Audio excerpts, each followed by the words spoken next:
Et salut, tu viens de créer ton tout premier projet React avec Vue.js et t'es en PLS face à tous les fichiers et les dossiers qu'il vient de te générer. Alors, c'est ton jour de chance parce qu'aujourd'hui, je vais t'expliquer en détail ce que fait chaque dossier et à quoi sert chaque fichier.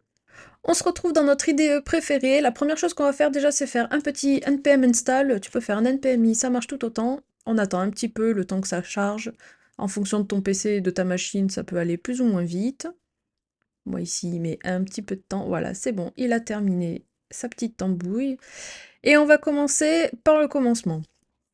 Donc le tout premier fichier que Vite va te générer, c'est le vite-config.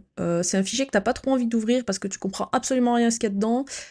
Donc pour le moment, on va un peu le laisser tranquille, mais on y reviendra plus tard dedans quand tu auras besoin de configurer des plugins ou autre. Le second fichier que nous allons ouvrir, c'est le tsconfig, qui est en fait le point d'entrée pour rediriger vers deux autres fichiers tsconfig, le point app et le point node.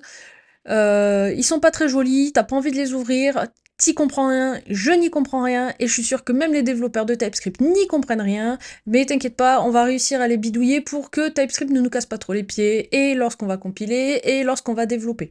On va squeezer un peu tous les fichiers comme le readme, le package, le point guidignore que je ne te présente plus, le slin.config, on va aussi le squeezer pour le moment, mais t'inquiète pas, on y reviendra dessus, ça c'est quand t'es un peu maso sur les bords. On va maintenant passer à l'index.html. Tu te demandes peut-être pourquoi est-ce que t'as un fichier HTML qui se balade là comme ça en plein milieu de ton application alors qu'on est censé faire du React. Eh bien figure-toi que c'est le point d'entrée de ton application et c'est à partir de ce fichier-là qu'on va venir injecter ton application React. Donc surtout, ne le supprime pas. Et aussi, on va pas trop y travailler dessus, à part pour venir changer le title qui s'affiche dans l'onglet de ton navigateur et peut-être rajouter 2-3 merdouilles, mais globalement, t'y touches pas. Sinon, il n'y a plus rien qui marche. On va maintenant passer au dossier SRC, ou source.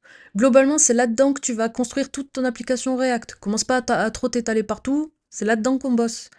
On va commencer par le premier fichier qui est vite.env. Bon, ça globalement tu le laisses, c'est pour vite lui-même. Ensuite, notre premier fichier, c'est main.tsx. Donc tu remarqueras que ça s'appelle tsx et non pas jsx, tout simplement parce qu'on est en TypeScript. Si tu étais en JavaScript normal, ça s'appellerait .jsx. Donc le main.tsx, ça c'est le bras droit de ton index.html. C'est à partir de là que tu vas créer ton application React et que tu vas venir ensuite lui dire d'aller s'injecter dans ton index.html, notamment grâce à cette petite ligne de JS toute simple, getElement by id-root. On reviendra sur le détail de qu'est-ce que ça fait réellement dans une autre vidéo. Je vais maintenant te présenter le app.tsx. C'est ton composant racine. C'est aussi le point de départ de toute ta souffrance future. Tu peux le garder, le renommer ou le supprimer. C'est toi qui vois.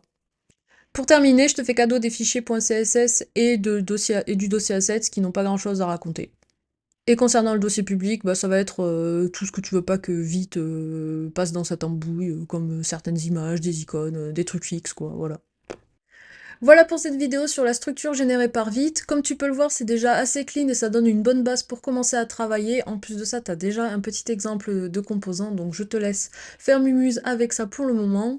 Si tu as aimé cette vidéo ou qu'elle t'a paru utile, n'hésite pas à mettre un pouce. Si t'es pas encore abonné et que tu veux rien rater, abonne-toi. Ou sinon, juste lâche-moi un commentaire en mode « J'ai supprimé le viteconfig.ts et maintenant je vis dans les bois ».